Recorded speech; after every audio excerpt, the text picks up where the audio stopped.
It's time for Security Now. Steve Gibson is here. Yay! We're going to talk about all the things that happened in the last 2 weeks. Yeah, we missed last week's episode because of Independence Day, but we're back, and fortunately, nothing went too horribly wrong. In fact, lo and behold, Steve's got high praise for Microsoft. They're going to do a really good thing. He talks about his favorite new thingy and a Spinrite recommendation from 40 years ago. It's all coming up next on Security Now. Netcasts you love. From people you trust. This is Twit. Bandwidth for Security Now is provided by CacheFly at CacheFly.com.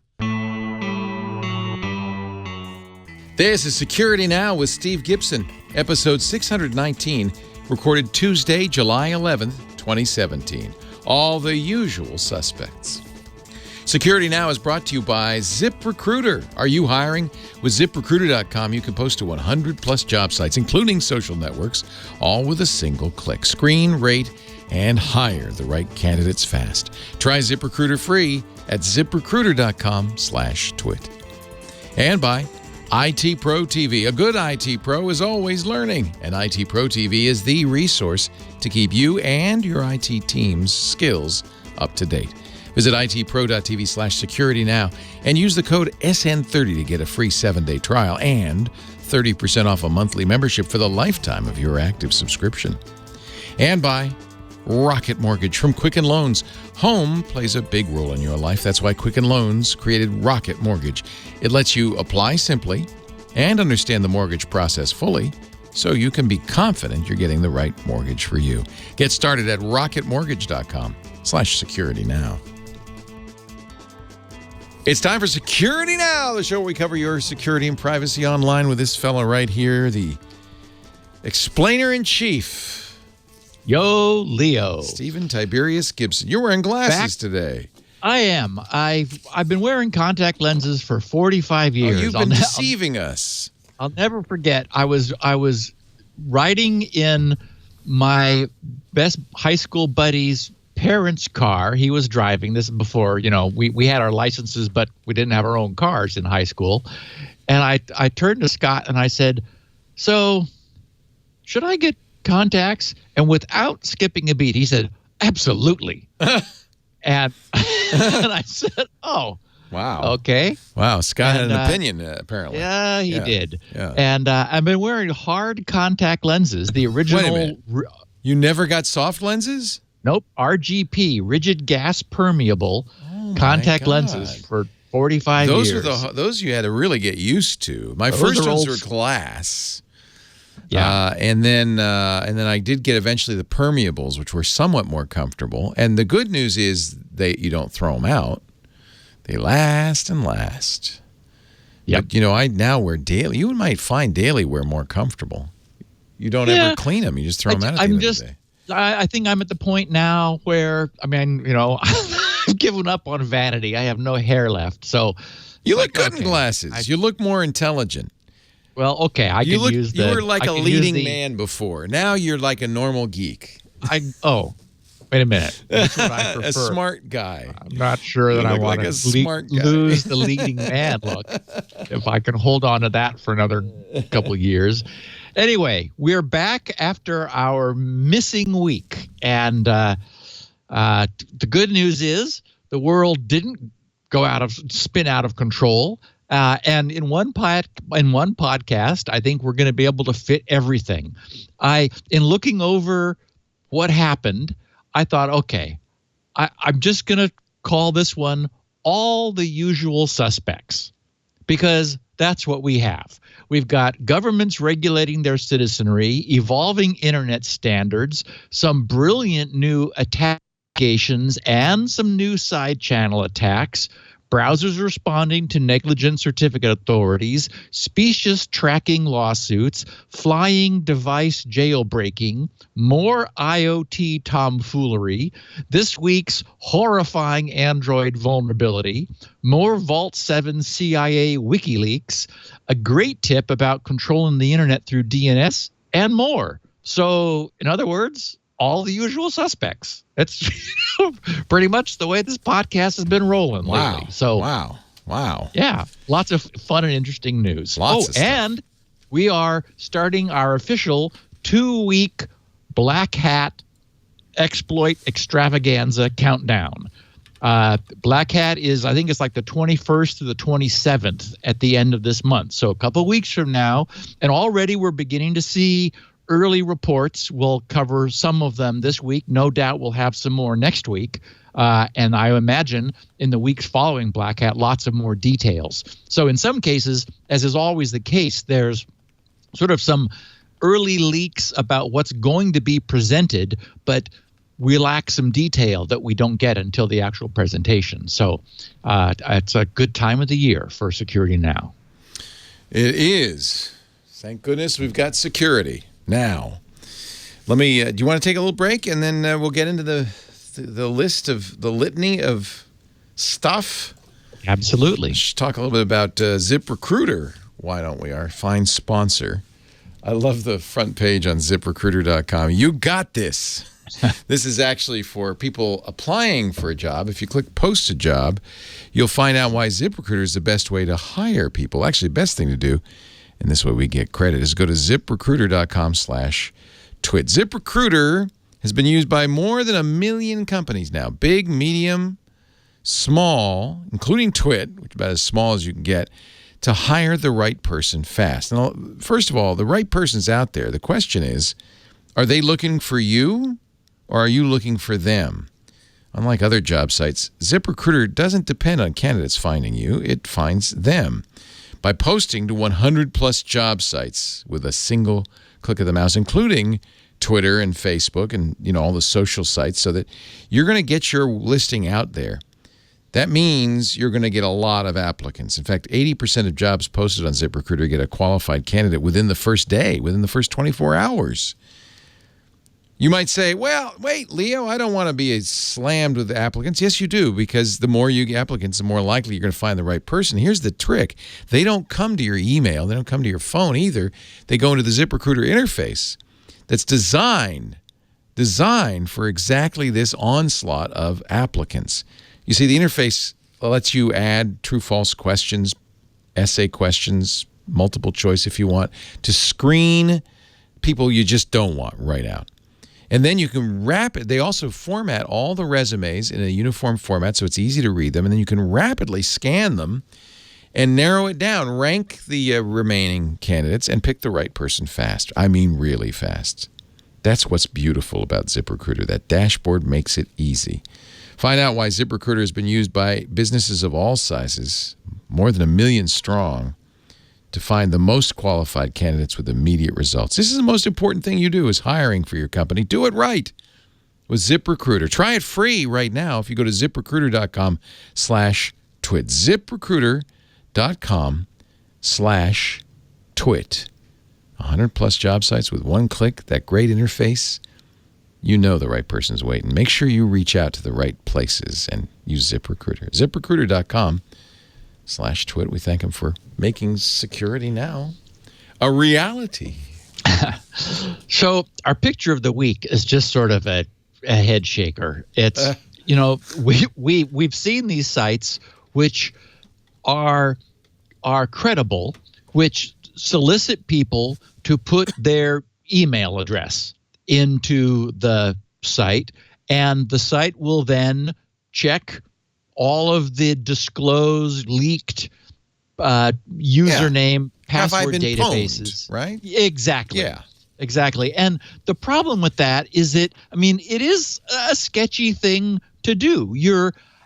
Now, arguably, people don't feel that their email address is super secret, but it's not a big reach to imagine a dialogue like this one, which was it's a spoofed dialogue. I hope so. I hope this doesn't actually exist, but it's a dialogue whose title says, "Is your credit card number in a hacker's database?" ?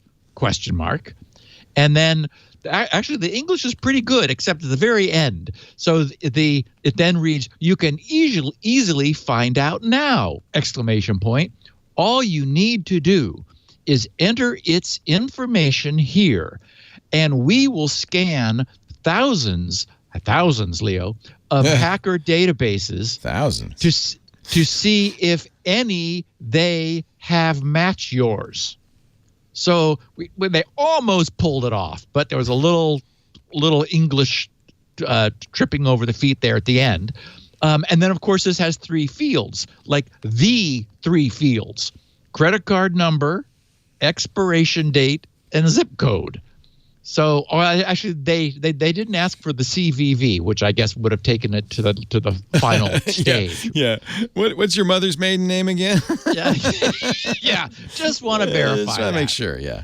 Oh Lord. So anyway, let's just hope nobody is actually being presented with that and filling it out, because it's clearly the name of the window title kind of gives it away that it's a spoof. However, and I'm not going to say it out loud. Indeed. But no, and I didn't. Yeah, but I do feel like this probably does exist. And somebody in the chat room is saying, "Well, who would be dumb enough to fall for that?" No, and that's it. That's exactly it. Unfortunately, we have to recognize the size of the sphere of users of the internet today.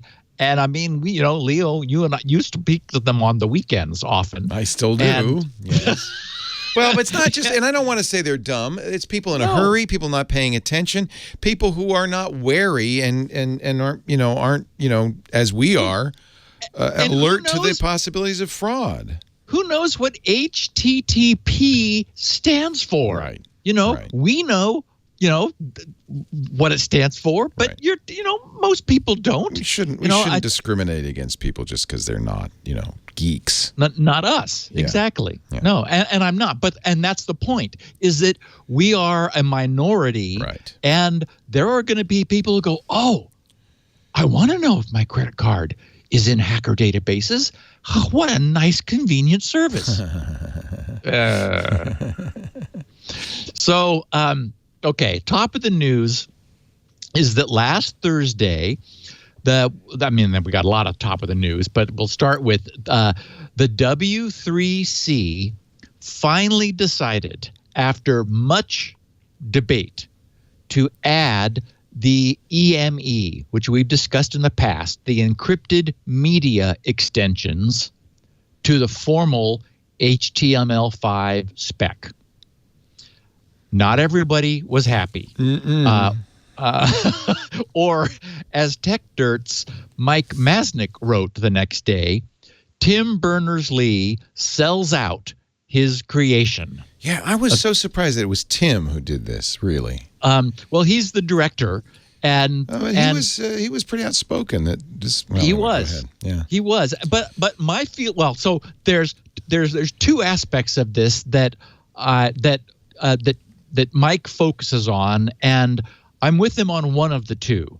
So he wrote, just to give you a sense for his position, he wrote, for years now, we've discussed the various problems with the push led by the MPAA, the Motion Picture Association, but with some help from Netflix, to officially add DRM to the HTML5 standard. Now, he writes, some will quibble even with that description, as supporters of this proposal insist that it's not actually adding DRM, but rather this, quote, encrypted media extensions is merely just a system by which DRM might be implemented. Mike writes, yeah, but why else would you do it? Precisely. But that's, as he says, but that's a bunch of semantic hogwash. Yeah. EME is bringing DRM directly into HTML and as Mike writes, and killing the dream of a truly open internet. Instead, he says, we get a functionally broken internet, which I'll argue with.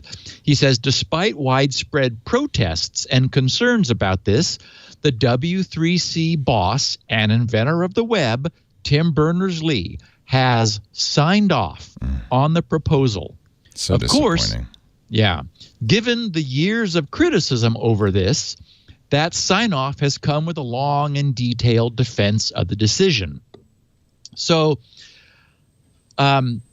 there are many issues underlying this decision, but there are two key ones that I want to discuss here. First of all, whether EME is necessary at all, and whether or not the W3C should have included a special protection for security researchers, because that's what's missing. And as we've heard me say on this podcast so often, all of the evidence demonstrates the huge benefit to researchers being allowed to poke at security without fear of the DMCA being used to throttle that research. So, Mike doesn't want this at all. That is, doesn't want EME, encrypted media extensions. My feeling is it was probably inevitable. The alternatives were no access, no web-based access to protected copyright content, or the requirement for a browser add-on plugin to implement proprietary protections. And, we're seeing... That's what we've been doing till now, by the way. That's how it's worked up to now. Right. And we're trying to move away from the likes of Flash and Silverlight and so forth to more of a standards-based approach. Or the alternative, of course, would be a separate custom application published by each provider to deliver their own content. So to me, I don't use DRM. I've never copy protected anything that I've ever published, but my sense is that, I think it's clear that the copyright holders are never going to give in. That is, they're not going to just say, okay, fine, and make their content available without protection. So the alternative is to make it more cumbersome to have that content online. So essentially what this does is it creates a standard container and a standard means of invoking what's called the CDM, which is the content decryption module. And so that remains a per provider blob, but the EME, the encrypted media extensions, makes that a uniform deliverable, which ends up providing a seamless experience to the web user who wants to access DRM protected content through their browser. So it expands the portal. It probably makes it stronger in the long term, but the biggest problem from my standpoint is that they have punted on the DMCA provisions. That is, they've in fact exactly what they wrote was, we recommend organizations involved in DRM and EME implementations ensure proper security and privacy protection of their users. We also recommend that such organizations not use the anti-circumvention provisions of the Digital Millennium Copyright Act and similar laws around the world to prevent security and privacy research on the specification or on implementations.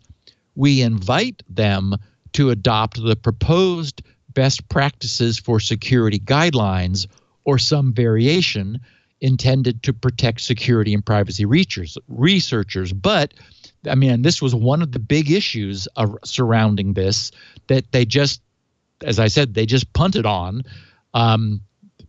They did not put that into the spec. So it is certainly possible that somebody who in the view of the MPAA or the RIAA, whomever was the content owner, decided they didn't like somebody doing research into the security of their CDM, their content decryption module, could thwart that research. And that's really where people feel that Tim sold out, because he could have supported this very small exemption and didn't even do that. And I think that's the sellout. Yes. Yeah. And there I agree. I think that, you know, what we're seeing broadly is this continual maturation of the internet. And to me, you know, we are using currently separate applications, for example, on iOS devices, you know, HBO Go and HBO Now, and Showtime's got its own module, and, you know, everybody has their own. And this, moving forward, to me, this feels like a means of integrating this and making the experience more seamless. And the only way we're going to ever get that content in a web browser is if there's either a plugin or a standard. And so, you know, again, people don't have to view protected content through their browsers. No one's making them do it, but this at least provides a framework. So I can see that, but I really do wish that they had said, okay, we're going to do it, but we're going to protect researchers also. And as you said, Leo, they chose not to. A very nice piece of new research has gone public in the most recent OpenBSD snapshot. Version 6.1 of OpenBSD brings us Carl, K-A-R-L. Now, we have ASLR, which is always a tongue twister, of the often spoken of on this podcast, address space layout randomization. And there's the kernel version of that, KASLR, kernel address space layout randomization. Now, exclusively for the time being, because the Linux team are drooling over this, we have Carl, kernel address randomized link. A little awkward acronym, but Carl is what we have. And it is very cool. Under Carl, that is from version 6.1 of OpenBSD on, every freshly booted kernel will initiate a background process to randomly relink and rebuild a next version of that same kernel, which, once finished, will automatically be used at the next system boot. So that, you know, and I know from hearing you talk about it, Leo, when you were playing with I think it was Linux, and recompiling the kernel from scratch. And, you know, every time I do it, I just shake my head. I actually, for me, it's FreeBSD. It's, how can this possibly work? Because the screen, I mean, it's like some crazy, you know, I mean, they wouldn't even show it to you on a movie looking like that. No one would believe that it's actually doing something. It just scrolls endlessly, these ridiculously long command line streams of stuff going by. And, you know, every one of those is a source module being compiled into an object module, a .o file. And then finally, they're all linked. All of those object modules are linked together to create an image. And that image is what's then stored on the non-volatile store, typically, you know, hard drive or SSD. And then that's loaded into memory at boot. That is the kernel. Well, address space layout randomization, as we know, takes modules of the system, like in the case of Windows, they're DLLs, and so the entire kernel is a set of a few, not many, like, you know, maybe 5 or 6, depending, and device drivers also, but, you know, a few big blobs, and they, with relatively low granularity, for technical reasons, they randomly place those in physical memory so that the address of the blob is not known to an attacker, because we know that as we've tightened up down the screws on exploits, we've made it more difficult to for example, for an attacker to run code in a data buffer. And so and we've done that by setting the data buffer to non-execute. The so-called NX bit tells the chip you are not allowed to execute code. You can treat it as data, but not as instructions.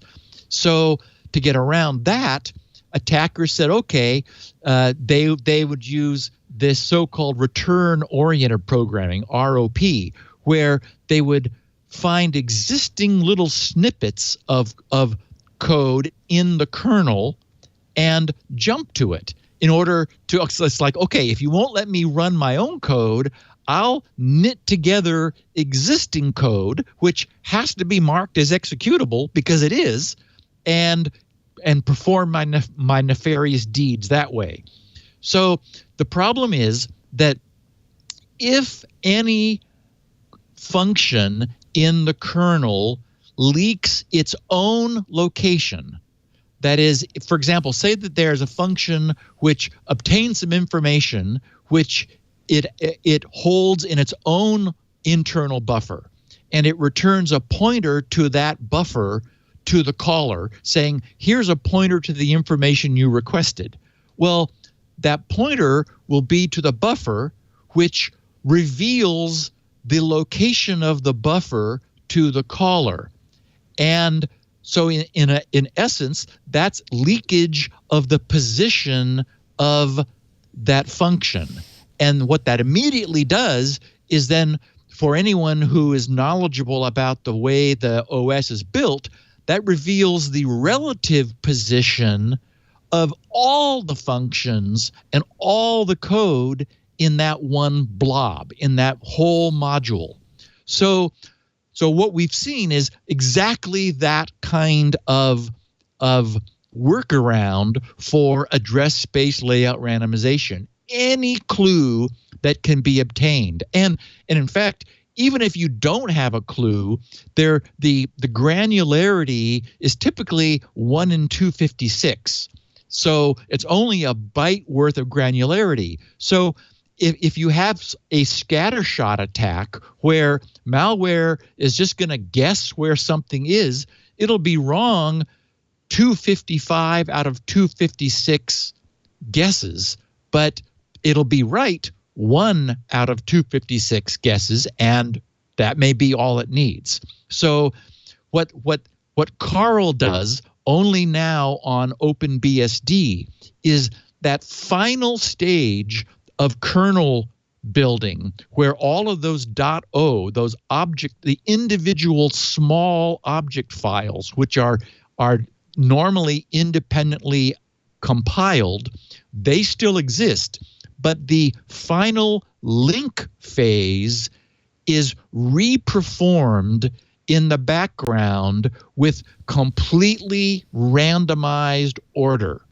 So the kernel that results is no longer broken into multiple pieces and relocated with low granularity. Instead, it is a custom-built kernel with deliberately randomized offsets to every single object file that composes it. So it's far more anti-exploit granularity, and it's available now in OpenBSD. And the Linux team, as I said before, is jealous. They're looking already at borrowing the idea. So it may be that in the not too distant future, this could become a very powerful attack-resistant technology available for Linux family operating systems, which is, of course, the most popular open source OS on the planet. Yeah, and the good news is that linking step doesn't take that long. That's not the stuff you see scrolling by mostly. It's the compiling that takes forever. So if it's just relinking it, that's the only way you could even contemplate doing this. It probably wouldn't be Especially if it doesn't show it on the screen. It'd probably take a few seconds, I would bet. Well, and so what they've done is they spawn a background rebuilding thread. There you go. Yeah. And so if you happen to reboot before it's done, it just reuses the same one. But as long as it's allowed to finish, then it stages that fine. rebuilt one, which was rebuilt probably using completely system idle time, so that it doesn't have any foreground impact at all. It uses that next time you reboot. That's clever. So essentially, I think that's a great idea. It's brilliant. Yeah. I mean, it's like okay, that's the way we're all going to be doing this, in a few years, because if you can. I don't know how Microsoft can do it. There was some talk about adopting this in Windows. No, you get a blob with Windows. I don't think there's any object files on the drive. Exactly. Yeah. That's the problem. Is Microsoft does not want you messing around with the Windows kernel. Yeah. But for the open platforms, I think this makes a lot of sense. I'm bullish about it. It's very clever. So, as I said, BlackHat 2017 is approaching at the end of the month. It was 1 year ago during the BlackHat 2016 conference that Apple's head of security, Ivan Kristic, announced with a great deal of fanfare that Apple would finally be joining all of the other large publishers, which at the time included Microsoft, Google, and Facebook, as well as countless smaller firms. And in fact, Leo, down toward the end of this, I've got, you'll see a www.bugcrowd.com link. Is a really nice site showing all of the software publishers of all stripes that offer bug bounties. Attention, acclamation, cash awards, money, Hall of Fame, and so forth. So last year, Apple said, us too. And in Ivan's BlackHat presentation, he detailed Apple's 5 broad categories of bugs and their exploits. $200,000 would be paid in return for the disclosure of any flaws in iOS's secure boot firmware components. $100,000 for a vulnerability allowing the extraction of confidential material protected by the secure enclave processor. $50,000 for the execution of arbitrary code with kernel privileges or for unauthorized access to iCloud account data on Apple servers. And finally, $25,000 for demonstrating access from a sandboxed process to user data residing outside of the sandbox. So now here we are, nearly 1 year later, approaching the subsequent BlackHat conference. And by any objective measure, Apple's bug bounty program has been an utter failure. Why? We kind of expected that. We did. In fact, we anticipated it a year ago when they announced this. Motherboard did some research. They promised a handful of well-known exploiters their anonymity, and they also spoke to some others who were bound by Apple NDA, the non-disclosure agreements. They promised them anonymity in order to speak off the record. Everyone told the same story. Apple bugs are so rare and so difficult to find and are thus so valuable that no one who is looking for a payday from their efforts would turn an uncovered high-quality exploit over to Apple.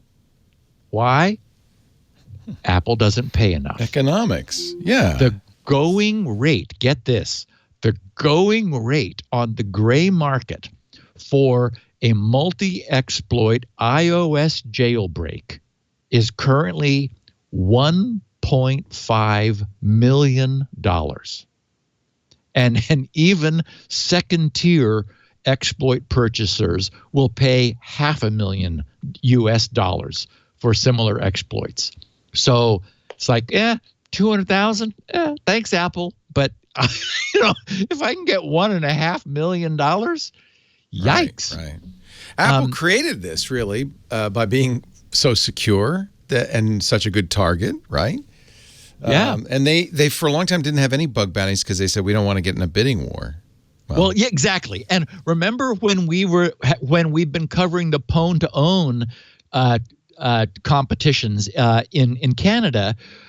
Sadly, my favorite browser, Firefox, kind of fell off the list of competition because it was regarded as too easy.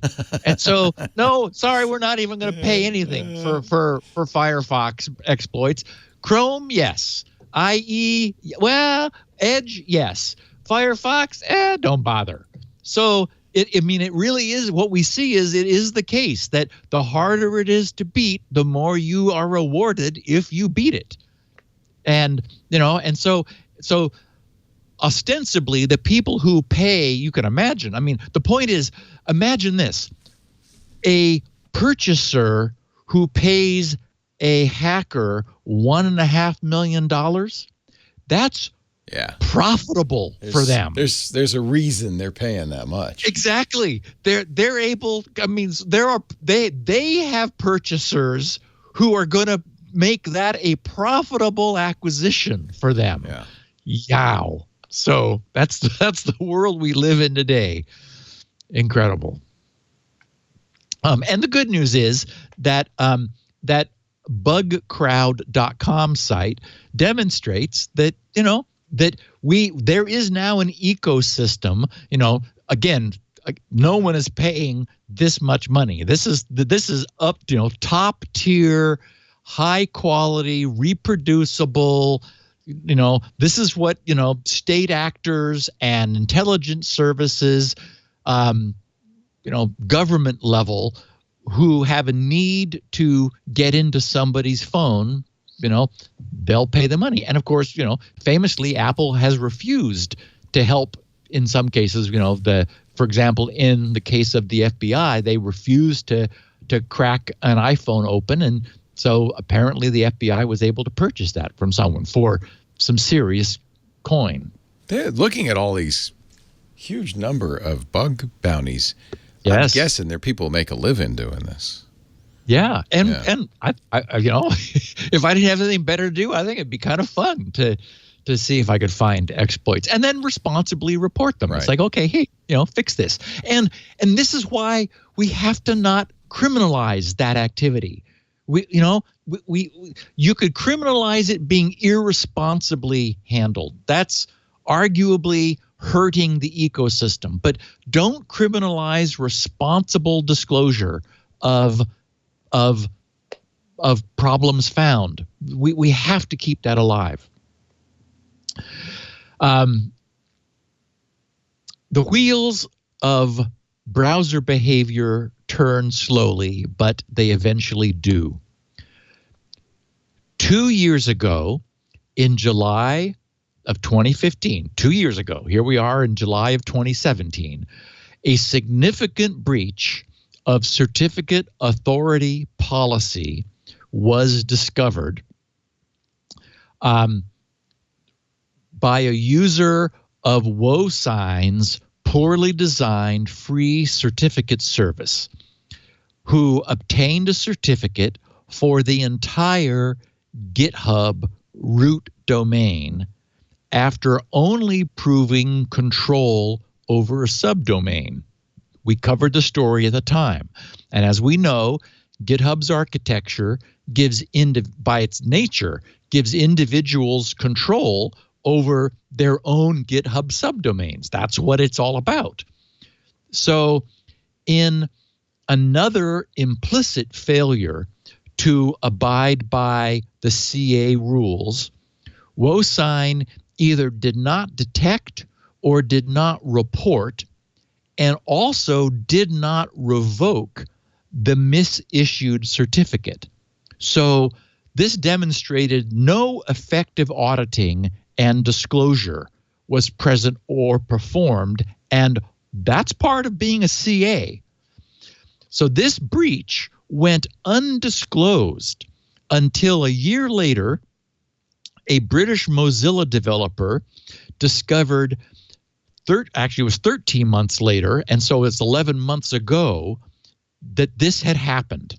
He posted this on Mozilla's security policy mailing list saying, in June of 2015, referring to this original breach, an applicant found a problem with WoSign's free certificate service, which allowed them to get a certificate for the base domain if they were able to prove control over subdomain. Well, the original discovery was made, and we discussed this at the time, made using UCF.edu certificates, and was then retested by the person who discovered it using GitHub. The person who discovered it responsibly reported the issue to WoSign, who revoked the reported certificate. But that person never reported the UCF.edu certificates, only the GitHub, it's like subsite, like the GitHub subsequent misissuance. So a year later, the originally misissued UCF.edu certificate had still not been revoked, further demonstrating that WoSign's, as I put it at the time, and again, woeful lack of responsibility. So during subsequent investigations in collaboration with Mozilla, Google conducted a public investigation which uncovered additional cases of WoSign misissuance of certificates.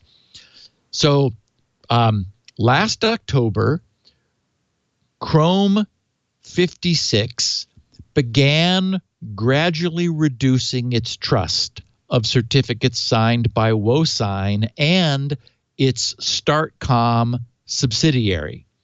And so what they did was they blacklisted WoSign and StartCom, but then made whitelisted exclusions to permit certain sets of certificates. I mean, they didn't want to just lower the boom, but they announced this is going to be the policy. And so they used date-based trust to continue to trust based on when certificates were issued, the ranges that they thought had probably not been exploited. But what they've done is they've said, but we have clear proof now that WoSign and StartCom are not honoring the obligations that come with essentially the ability to print money, as we've discussed in the past. Yes, making certificates is charging for bit patterns, but with it comes responsibility. So as of, or with, the upcoming release of Chrome 61, all of that conditional trust of WoSign and StartCom certs will be terminated. Based on the Chromium development calendar, this change should be visible in the Chrome dev channel within a few weeks, the Chrome beta channel around the end of this month, July 2017, and then will be released into the stable channel somewhere around the middle of September 2017. No more WoSign, no more StartCom, accepted by the majority web browser on the internet today, which is Chrome. And as we know, a similar march is underway for Symantec, who was found to similarly not be living up to their bit printing and charging responsibilities under the CAB guidelines. So it always moves slowly. And I think it should. No one wants to make a mistake here, but there has to be enforcement of of the responsibility that goes along with this. And Leo, we're at the 1/3 point. A third of the way in. That means there's more to come with Steve Areno, but this might be a opportune moment for Steve to grab a gulp of coffee. You saw that, by the way. People who drink coffee live longer, according to I did see that new study. It's science. And I'm planning to, by the way. Live longer or have a cup of coffee? Or both. Our show today brought to you by IT Pro TV. If you're an IT professional, you know you've got to keep up. The segment changes so fast. And if you want to get into IT, you're probably wondering, well, what do I need to do? Well, I'll tell you, the certs are the key to getting that first job in IT because you don't have any experience, right? I mean, maybe you've helped family and friends or you've volunteered somewhere. But if you've got an A+ or MCSE, you're hireable because people know you've got a base level of skills. So a lot of people spend untold amounts of money. I mean, thousands, tens of thousands of dollars going to technical schools to get those certs and then struggling to get a job. Others will try to do it on their own, maybe go out and spend thousands of dollars on books. I've got a better way, and a way we've talked about for years. IT Pro TV. IT Pro TV. The U.S. has, in America alone, more than 500,000 unfilled tech positions. That's a lot of jobs. You know what's at the top of the list? Cybersecurity. You bet. Yep. Of course. Are you and your IT team ready to fight off the latest cybersecurity threats? IT Pro TV's online IT training can help you fill that skills gap so you're prepared for what lies ahead. IT Pro TV, just like us, they're live every day, which is great. It means you're not watching some stale course. It's the latest. Of course, they have 2,000 hours in their course library of on-demand training, and they're updating it all the time, 125 hours every week. If you have a group or an organization, they have a team solution with group pricing and access to the IT Pro TV Supervisor portal, so you can keep track of what your team's learning and how quickly they're learning it. That's really handy. You get full control over your team's training schedule, create custom groups and training assignments, see individual and group analytics, view logins, viewing time, video downloads, course completion tracking, and more. So, if you've got an IT team you're running and you want them to learn security best practices, you can give them the assignments and make sure they took them. I think that's great. Here's the ISC squared stuff, the System Security Certified Practitioner, Certified Information System Security Professional, Certified Cloud Security Professional. I love the EC Council's Certified Ethical Hacker Cert, the CEH.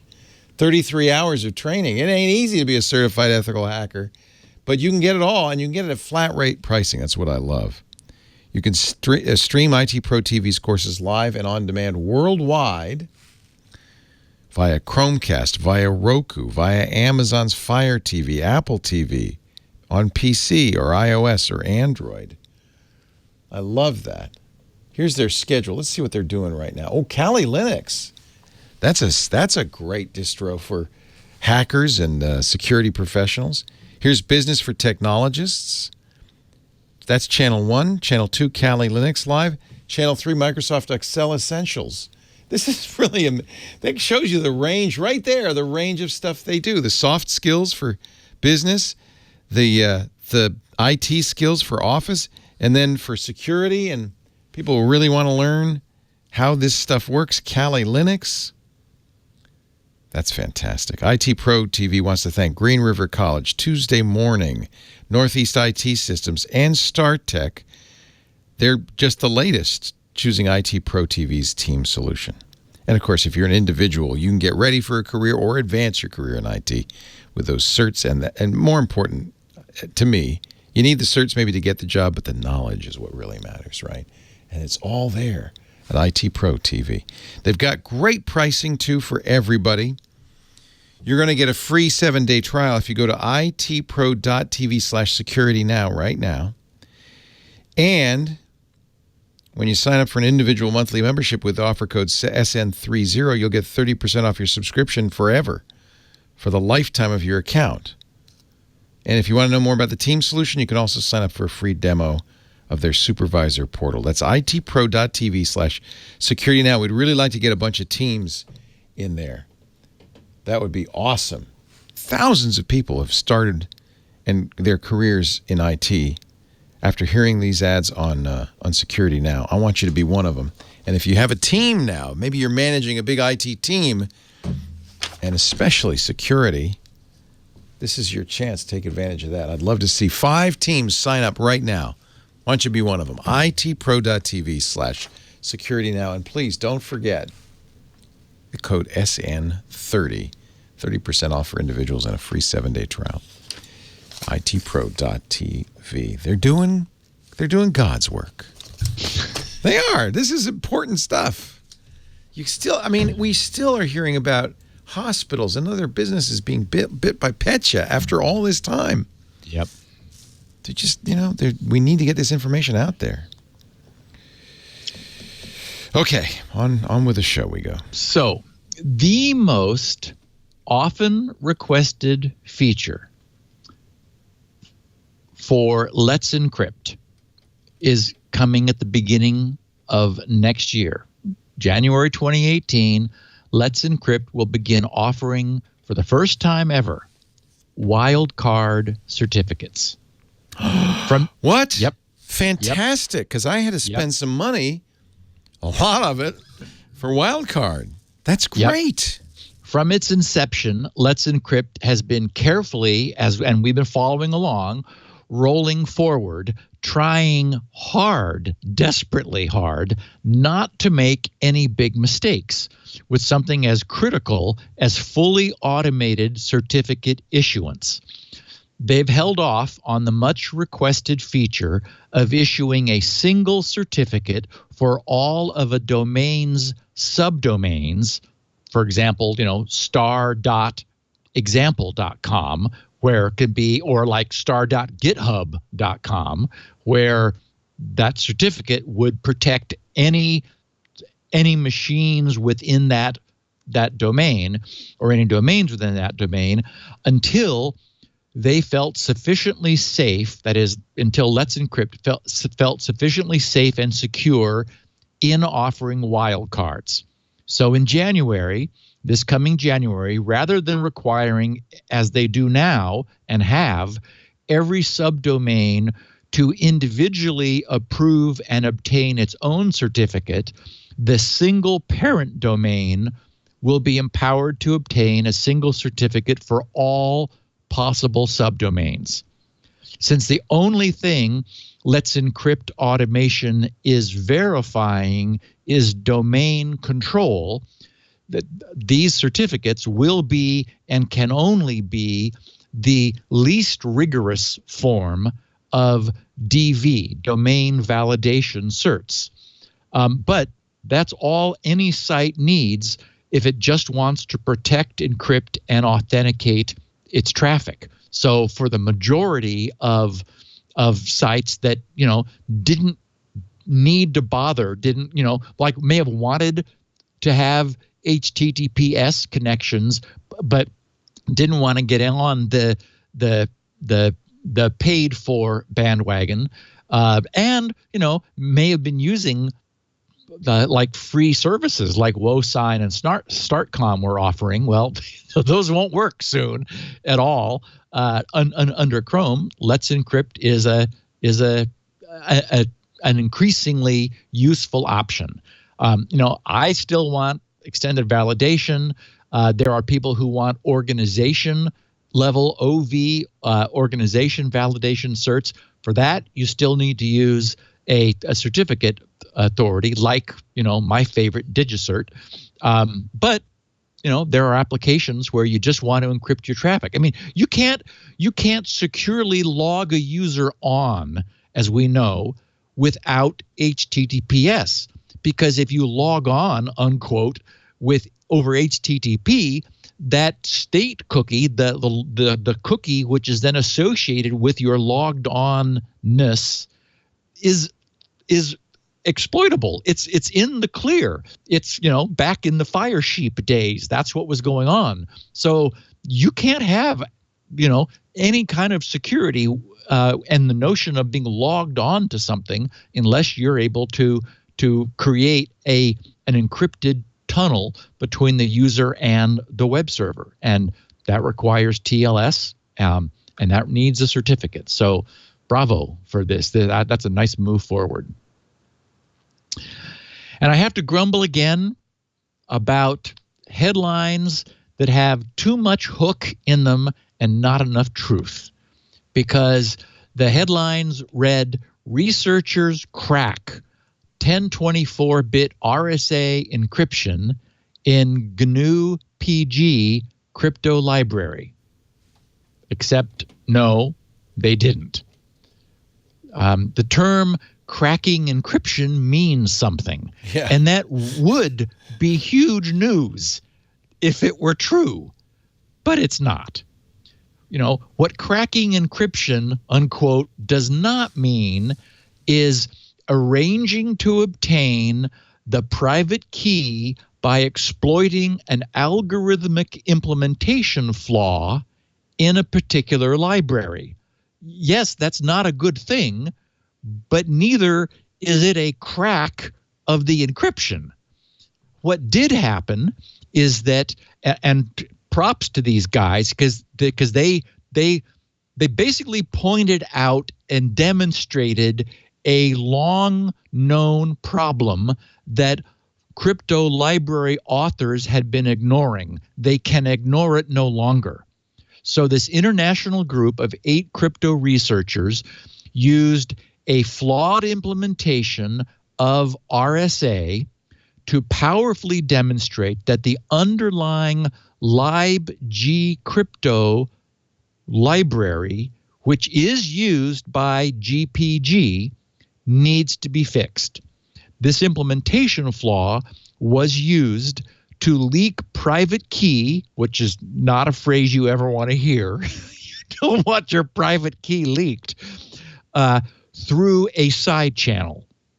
It used the level 3 cache, and we talked about caching not too long ago, how L1 and L2 are in the chip, level 3 or like in the core, and level 3 is the larger cache just before main memory. So they used cache attack timing in a side channel attack, which requires an attacker to run carefully designed and instrumented forensic software on the same machine where the private RSA key is being used while it's being used. So again, this is not a crack of 1024-bit RSA.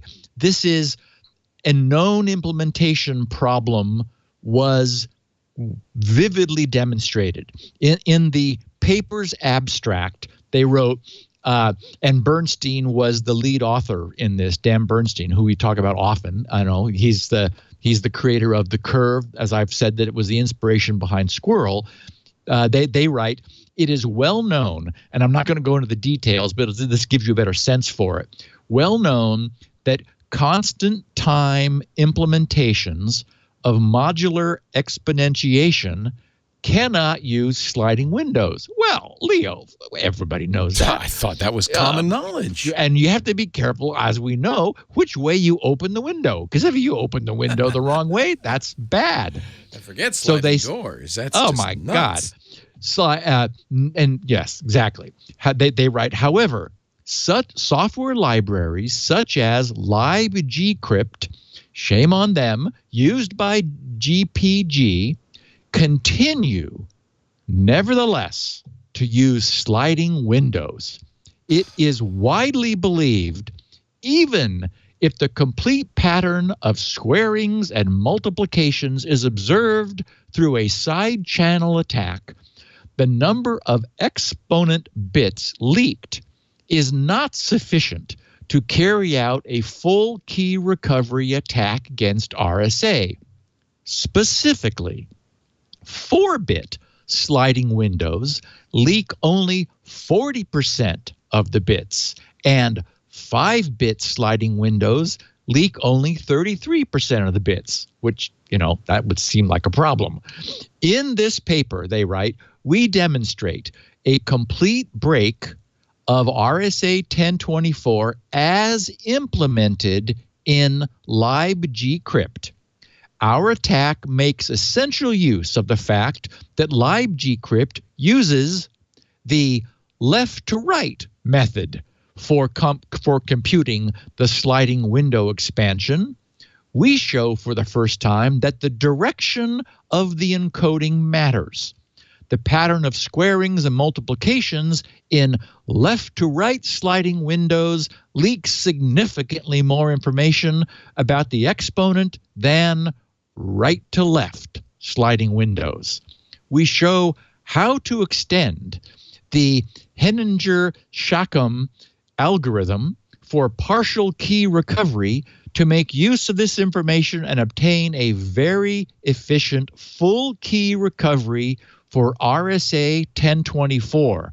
And then they note, for RSA 2048, our attack is efficient for 13% of possible keys. So there you go, Leo. You got to be very careful which way you slide the window, and you don't want to leave it open by mistake because you could lose some bits. Anyway, so don't worry. RSA 1024 is intact, and I am sure that this will represent a lesson learned by the libgcrypt folks, who will probably fix their code and will get an update. Windows. They're going to slide the window in the proper direction because they weren't. And leave it to Dan to point that out. So, by the way, so I've been using 4096-bit keys. When they say 1024, are they talking about key size?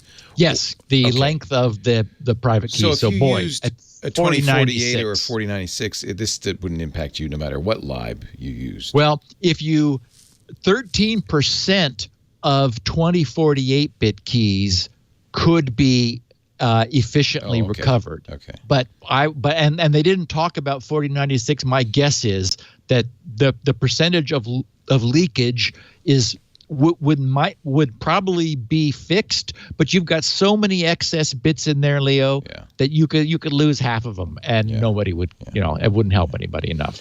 I'm realizing that might have been a mistake because I'd have to use I can only use the YubiKey 4 with that size of a PGP key. They don't support the 4096. Yes, luckily we're not at the 8 terabit private key point at this point. Yikes. So I thought this was an interesting little piece. The good news is a judge had his head on right. There was a lawsuit which a bunch of people have been continually trying to bring against Facebook for 5 years. The Guardian reported last Monday that a judge had dismissed a lawsuit, this time with prejudice, meaning that a subset of the claims cannot be brought up again, which was accusing Facebook of tracking users' web browsing activity even after they logged out of Facebook.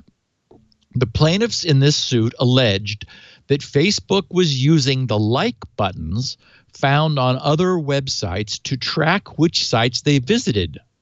Duh. Allowing Facebook to assemble detailed records of their browsing. Yes, that's what they're for. That's what they do. The plaintiffs argued that this violated federal and state privacy and wiretapping laws.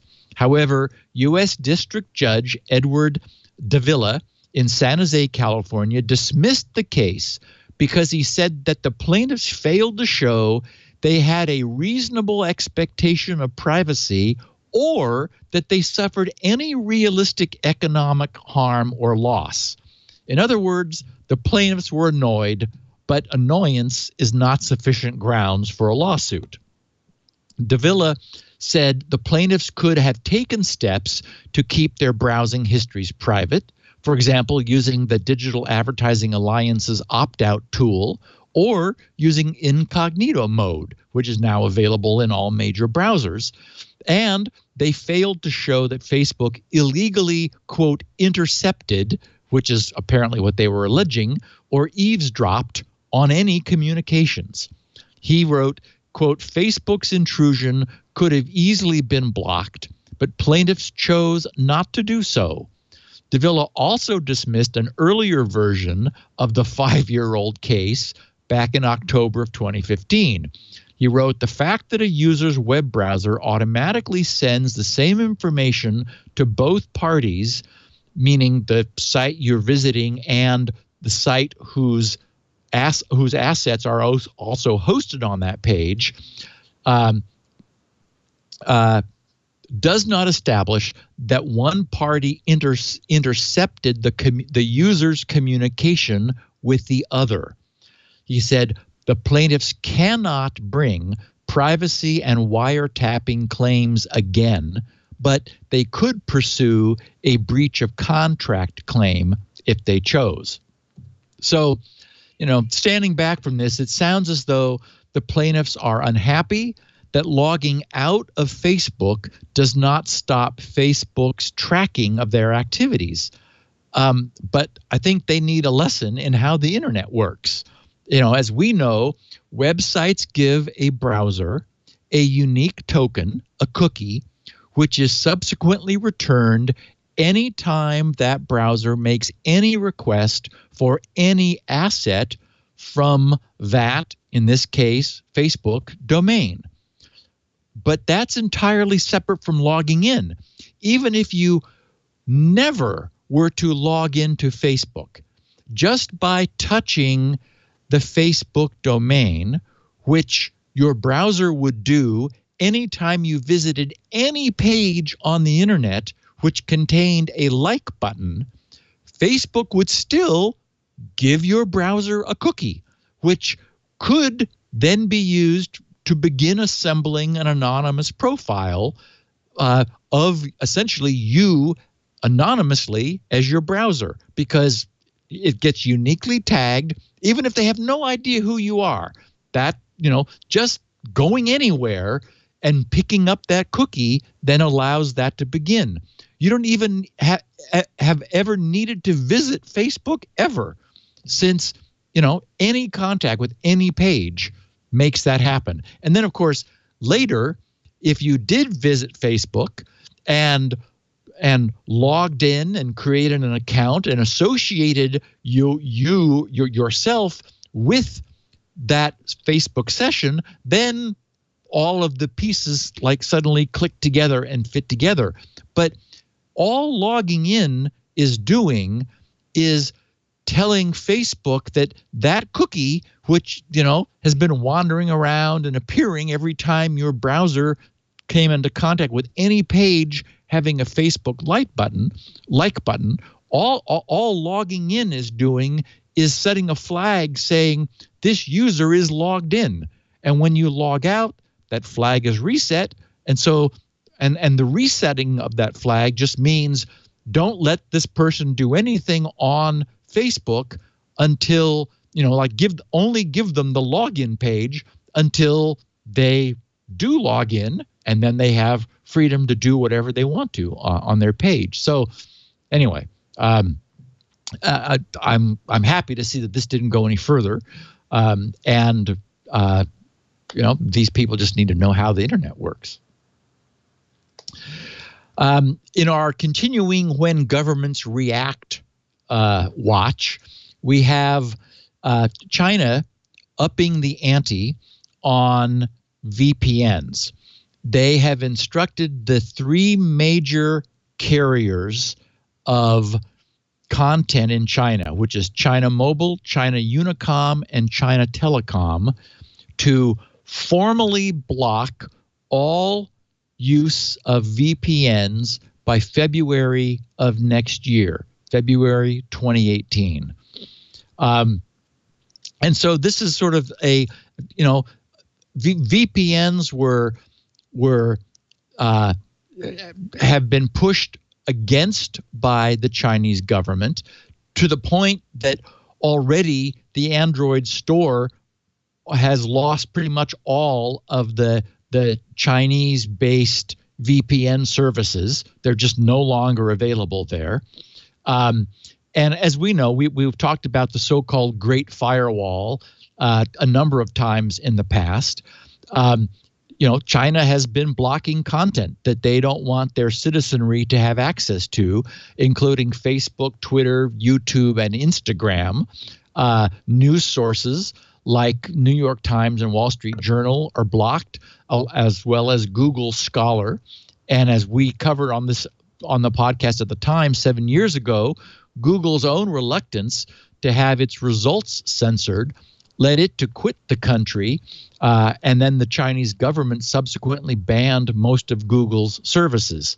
So a way around all of this border filtering with the Great Firewall has been the use of an encrypted tunnel that would mask the accesses that somebody using the VPN was pursuing. And so that had been an increasingly popular way as people inside China wanted to get access to the whole internet, to an unfiltered view of the internet.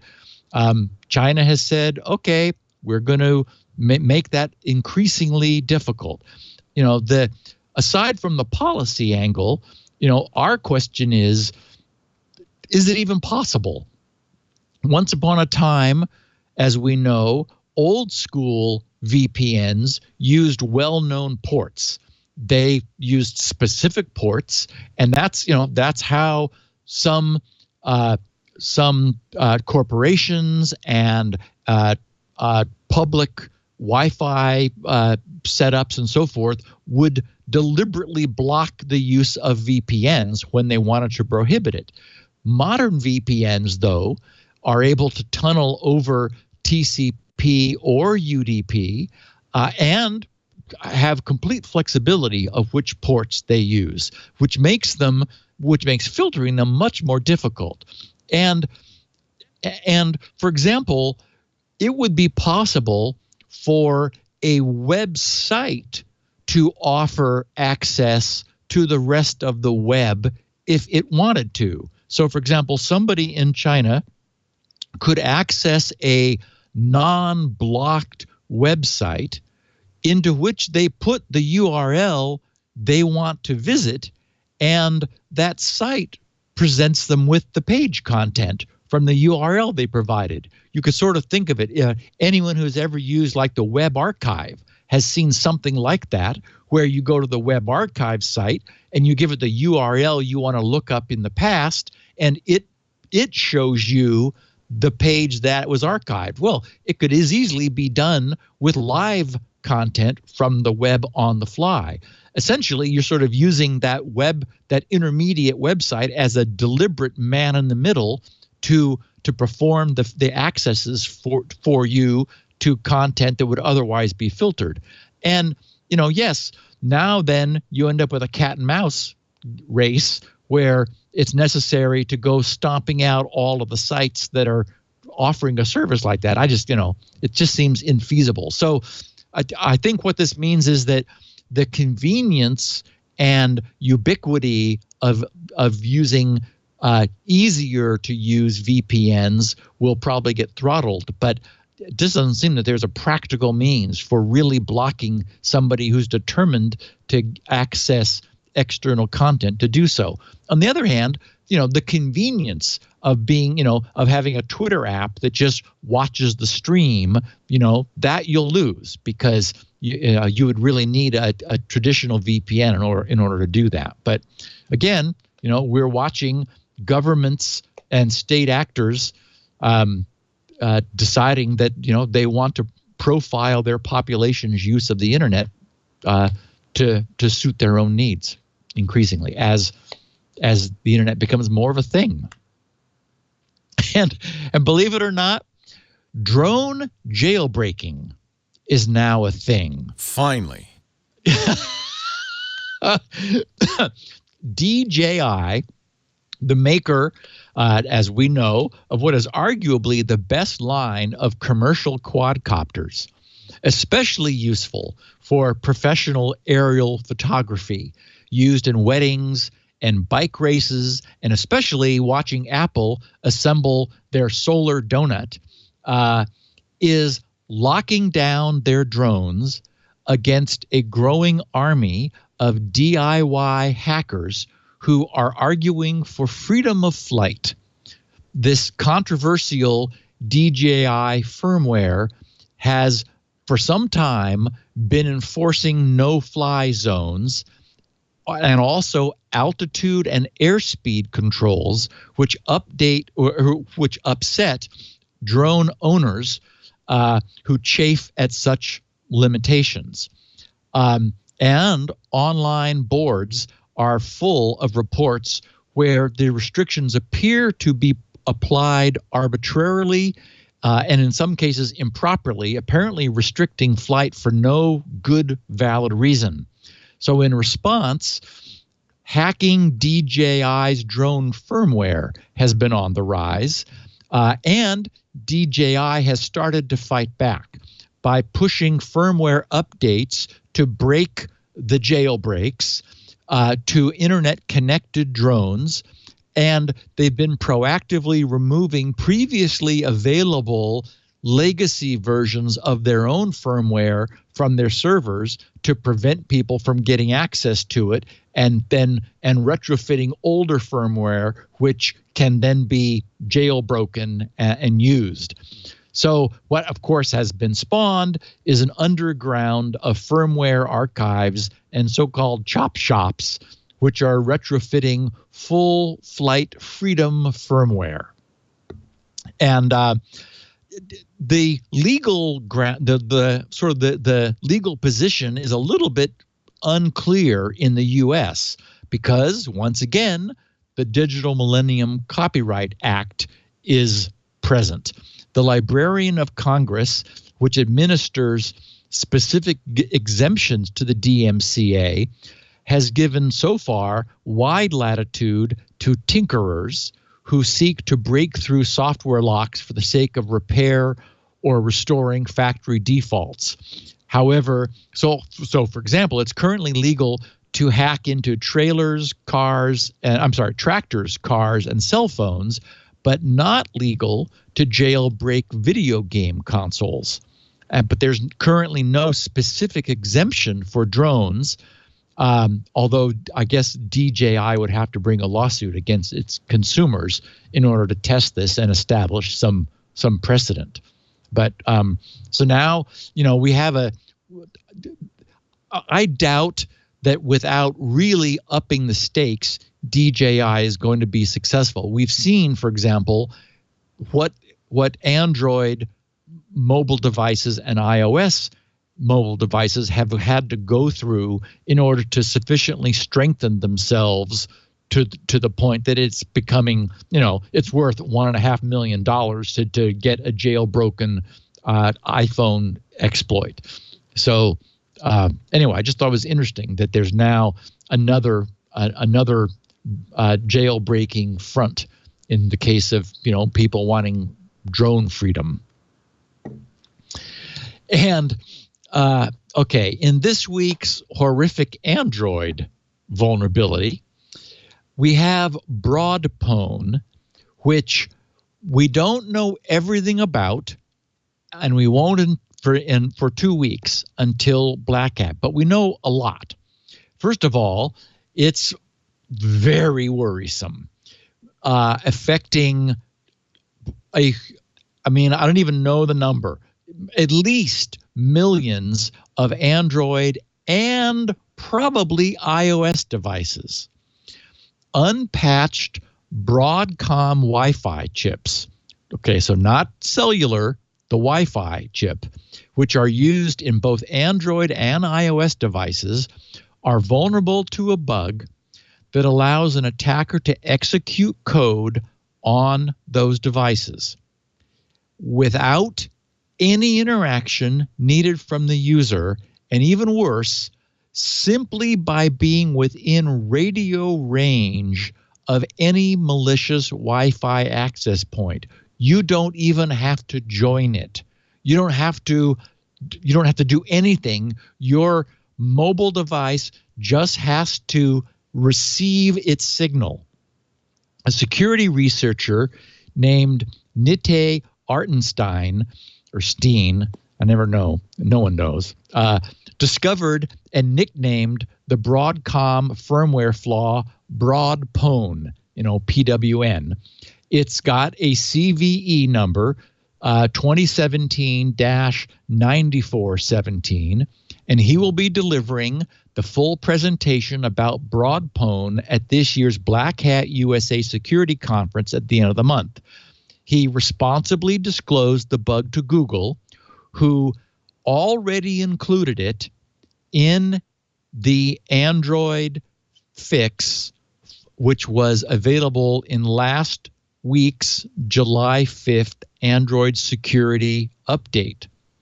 So for devices that are receiving Android security updates, you got fixed last week. Although little public information is available yet, we know, and Arnstein has said, that BroadPwn affects millions of Android and iOS devices that use Broadcom's Wi-Fi chips. The flaw is present in the firmware for a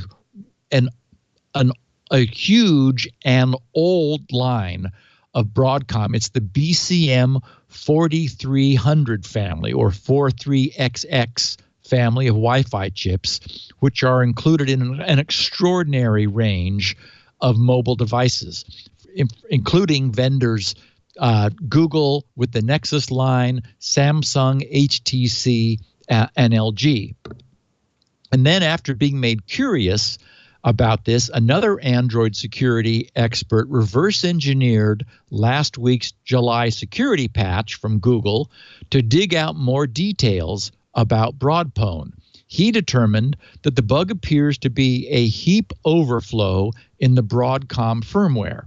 The researcher said that the exploitation occurs when the user's device receives a WME, which is a quality of service information element with a malformed length from any network.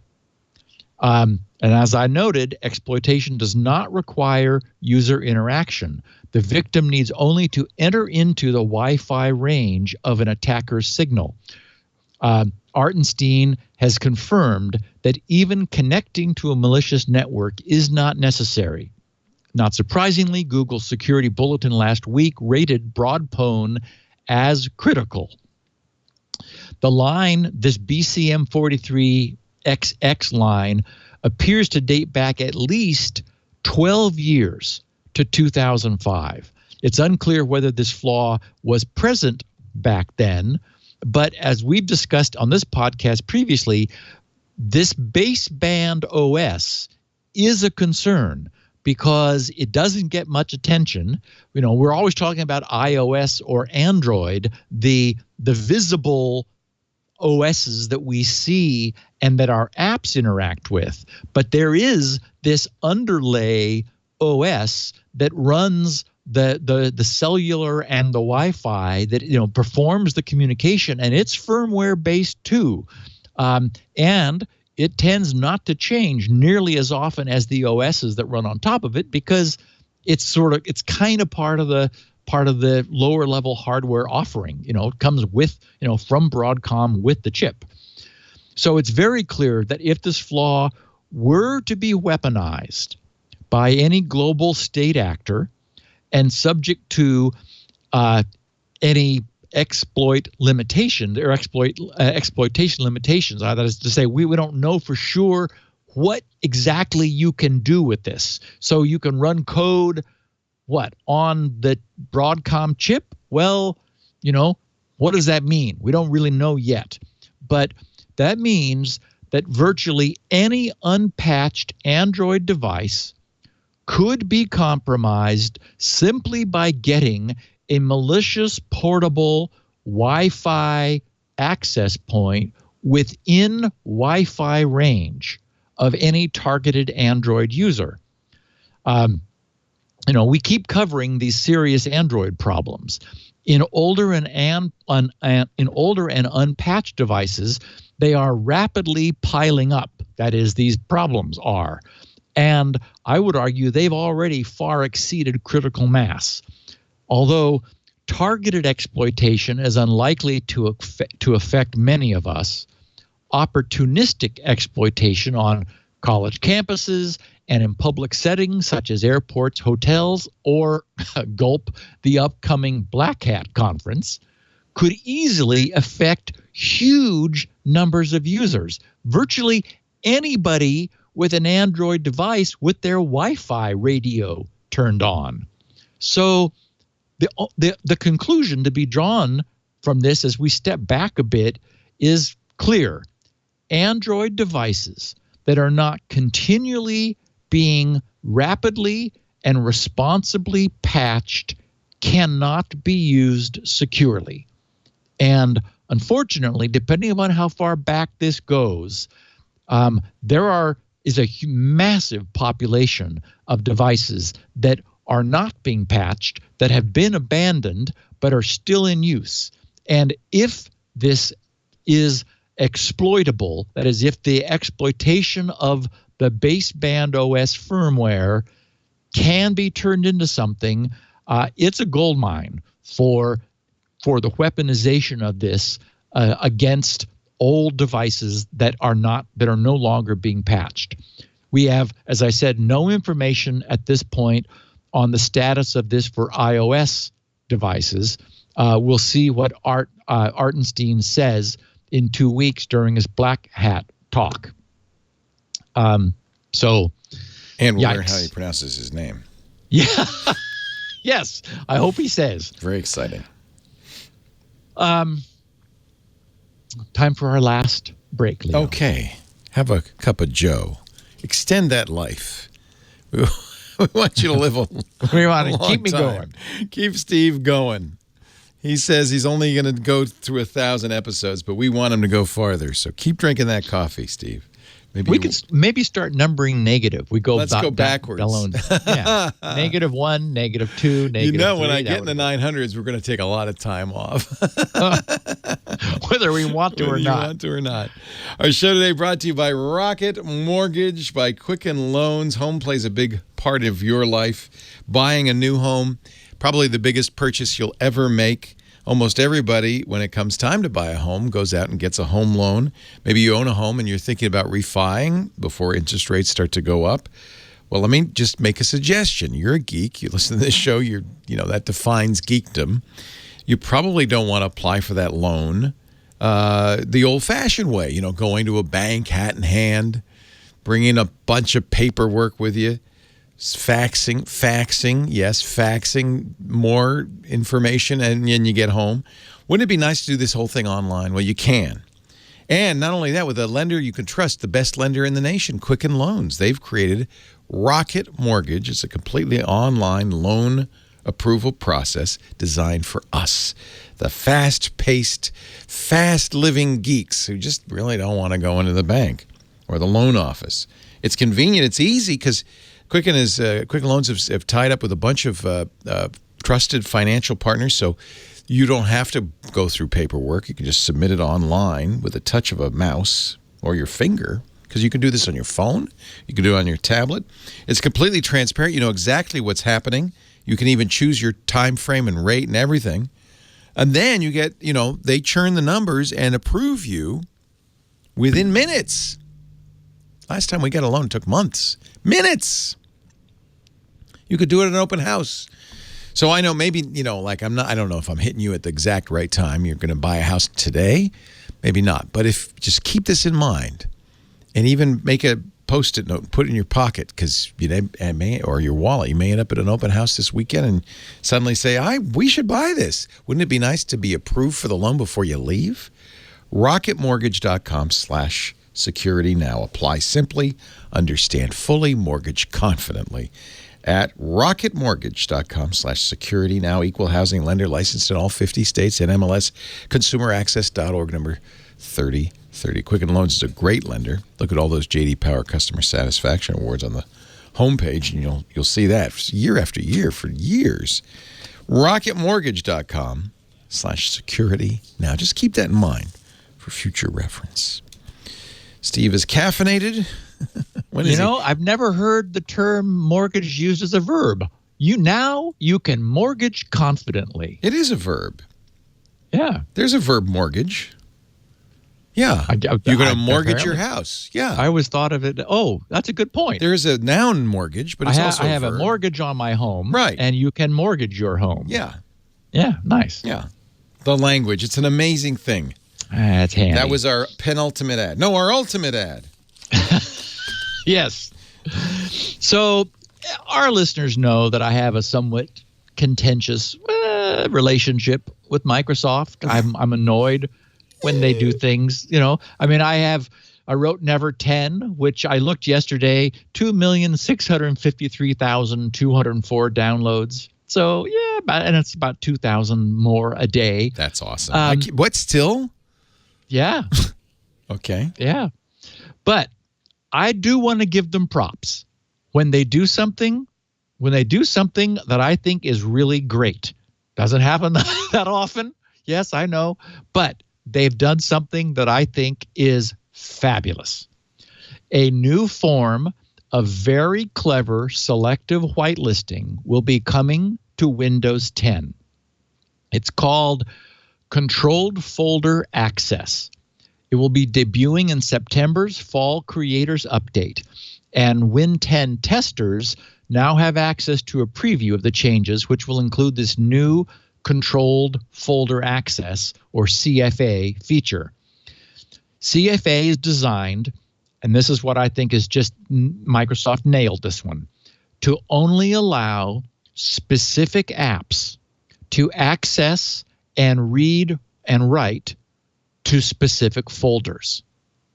If enabled, the default list prevents unknown and unauthorized apps, read crypto malware, from accessing the desktop, pictures, movies, and documents folders. It's funny because that's how iOS works, right? Correct. Yeah. But Windows has been just a free for all. Yeah. So, in the new version that is coming, CFA can be enabled in the dialog is the Windows Defender Security Center. There's a protected folders option and an allow an app through controlled folder access. So I think this is a brilliant trade-off. We've talked before often about how blacklisting is prone to failure. Because you're saying, oh, don't allow this, don't allow that. So something just pretends to be something else. And it's so the only way to protect yourself is a deny all and then allow selected policy. What's not clear is how this will work interactively. That is, whether or not, first of all, it'll be enabled by default, whether it might start off being disabled and then be enabled in the future once Microsoft gains more experience with it, what programs will be permitted, etc. But as we've been saying here, again, whitelisting, a default block, and selective permit is the only way to be truly secure. And of course, you would have to also check that an application is actually what it says it is, so that you just didn't have malware pretending to be, WinWord and then allowing it access to your documents folder. But bravo. There is there's an impact on the user because they may be a little confused. But I think you could work around that. If they downloaded some new program that wanted access to their documents, then you'd have to manually permit that program to have access.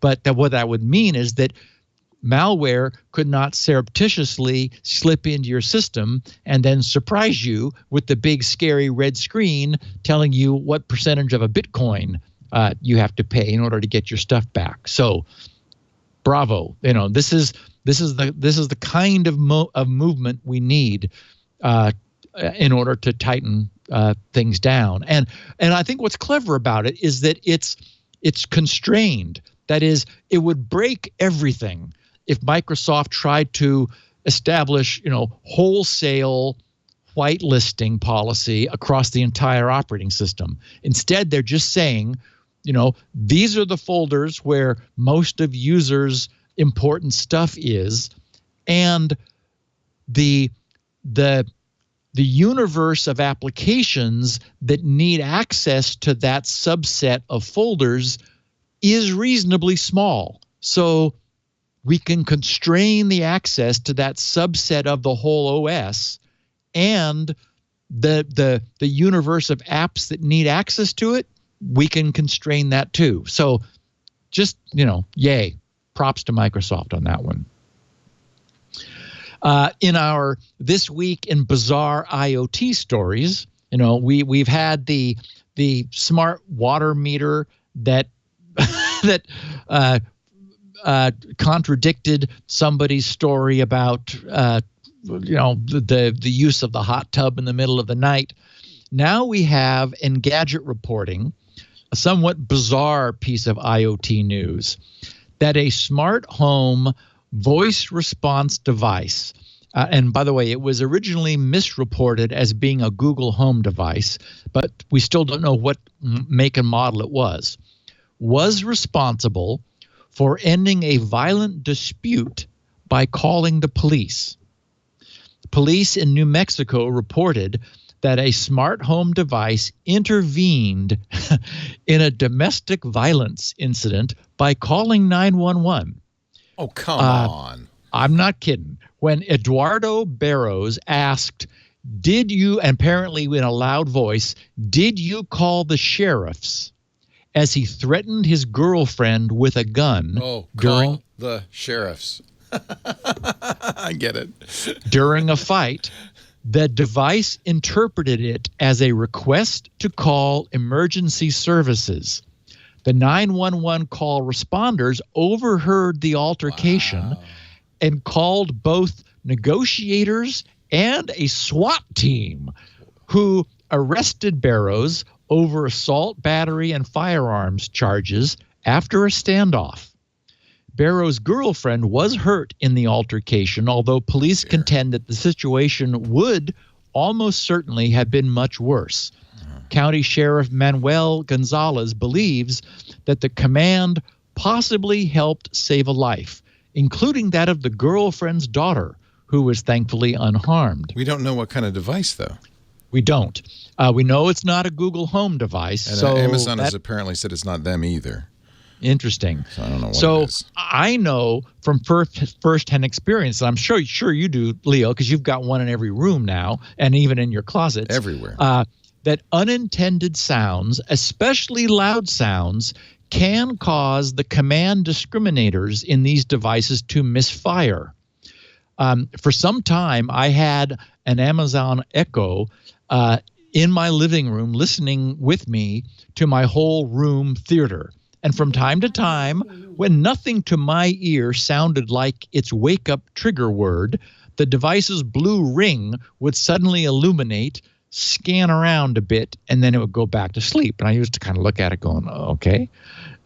So it's entirely believable that this could happen upon hearing, especially a shouted, screaming voice, did you call the sheriffs?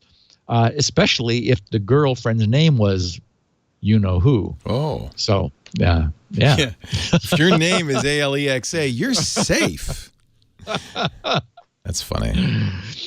Also in 2 weeks at this, increasingly anticipated BlackHat conference, we will have a full presentation of Skype and Type. A group of researchers have developed and proven yet another side channel attack. Forbes reported in an advance demonstration of the BlackHat presentation that after sufficient training, which can happen in the background during and over a Skype call, a randomly chosen password was determined within seconds, using only information gleaned over the connection from the unique and distinctive sounds and timing of someone typing on a keyboard. So, we've talked before about, the keyboard as a mechanical device, vibrations from typing being picked up by a cell phone laying near the keyboard. In this case, the actual sound, especially my keyboard, because it's an old clanky one, I imagine, the sound of the keyboard, even through Skype's compression and decompression of the audio, was sufficient to allow a random character password to be determined within seconds. Full details in 2 weeks at BlackHat. WikiLeaks and the Vault7 document leakages have last week informed us of another alleged CIA project known as Outlaw Country. It is a very powerful, but apparently also very targeted remote monitoring kernel exploit affecting some Linux-based machines. It reportedly allows CIA hackers to redirect all outbound network traffic on a targeted computer to CIA-controlled computer systems for exfiltration and infiltration of data. It's a Linux kernel module loaded via shell access to the targeted system. So they need to have some way, some other means of getting it in, but once there, it creates a hidden net filter table under an obscure name on a targeted machine. However, it's not without limitations. The leaked documents indicate that Outlaw Country version 1.0 contains one kernel module for the 64-bit CentOS / Red Hat version 6.x version of Linux, stating that this module will only work with default kernels, suggesting that the tool may have been developed for a specific targeted use where the intended target was known beforehand. But yes, Linux systems too, not just, crazy SMB v1 exploits. Somebody tweeted to me an interesting looking Kickstarter project, and it started off looking like yet another maybe overhyped custom router. And we've talked about those before. The Cujo comes to mind because, they're alleging the able to do, that is in Cujo, things they can't do in a post-TLS or post-HTTP world, in a TLS world where all traffic is encrypted. First of all, this thing that was called Firewalla, Firewalla, I looked at I didn't dig in too deep, but I looked carefully at what they were claiming. And they did not appear to be overselling what it could do. That's the good news. But what I was reminded of was something I've been meaning to talk about before.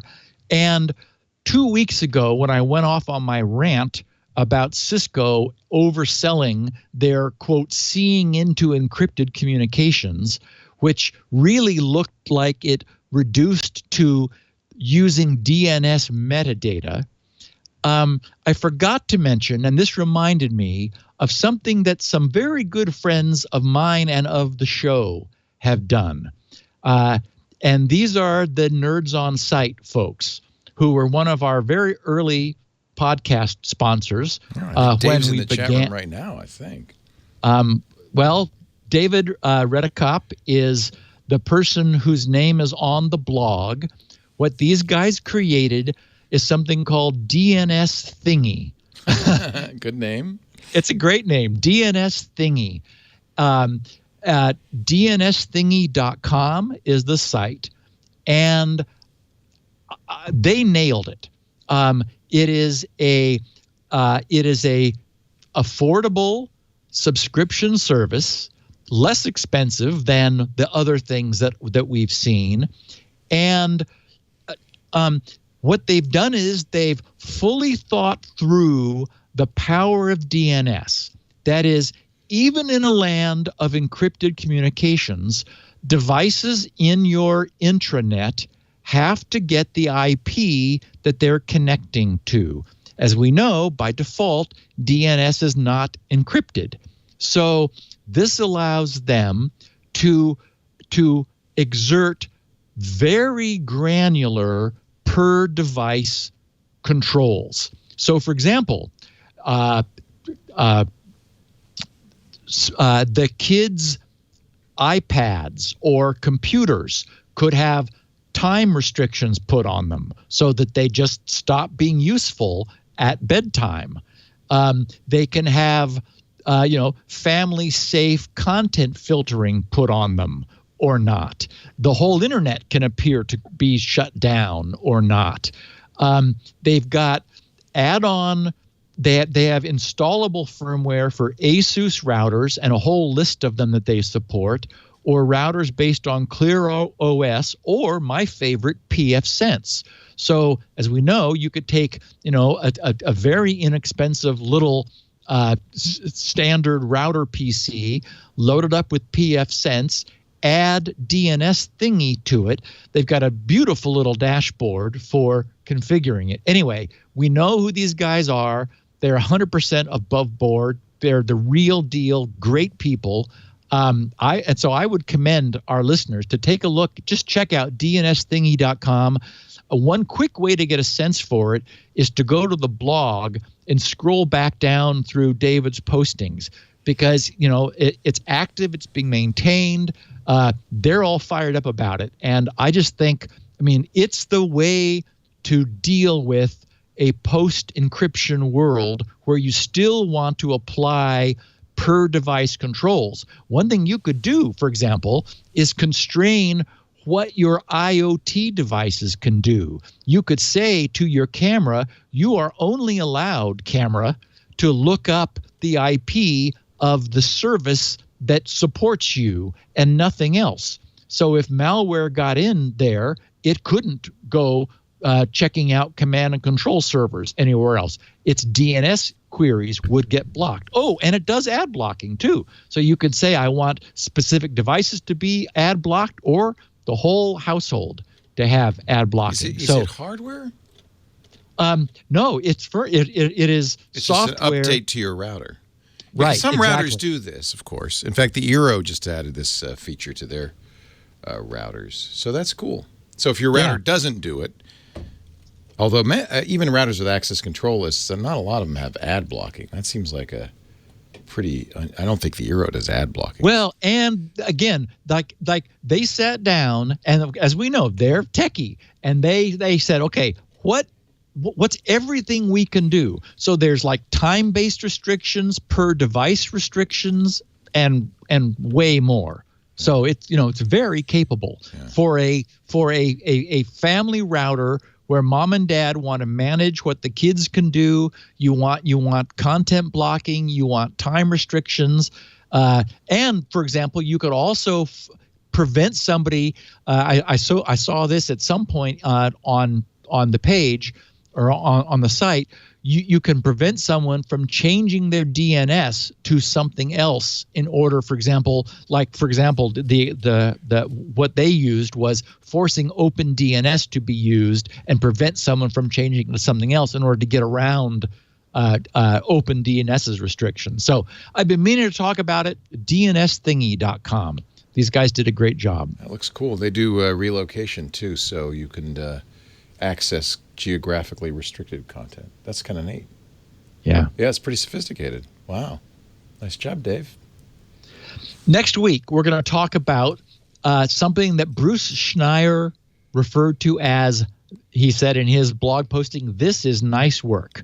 And I'm just going to share a couple juicy bits because we'll cover it in detail next week. But from the abstract, they wrote, "We present the password reset MITM attack and show how it can be used to take over user accounts.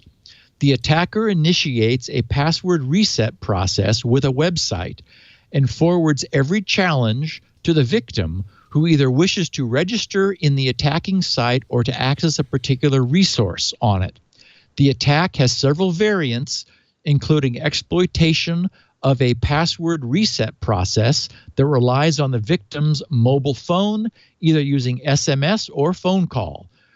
They write, "We evaluated what they call the PRM-ITM attack on Google and Facebook users in several experiments and found that their password reset process is vulnerable to this password reset man-in-the-middle attack.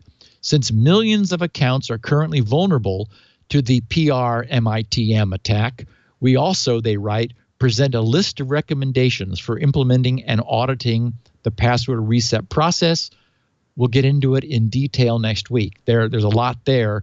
And as I have said recently, man-in-the-middle attacks and website spoofing, that remains the real challenge going forward to the internet security, because it's just so easy to get tricked. There is a fabulous YouTube video for our little miscellany here. I gave it a bit.ly shortcut because it was so good. bit.ly/SHA-256. So again, bit.ly/SHA-256. This guy does a brilliant job of helping us to visualize just what 2 to the 256 means. He only made one mistake early in the video because he said that 2 to the 256 meant that you had to guess an average of 2 to the 256 guesses. Well, we know that's wrong.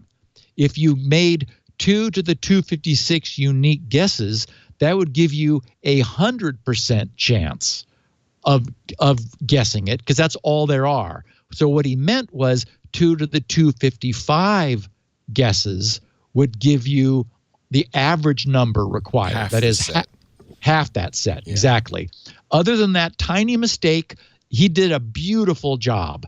And so if anyone wants to get it's fun. It's only a little over 5 minutes long, but it characterizes and puts into beautiful concrete context what 2 to the 256 actually means.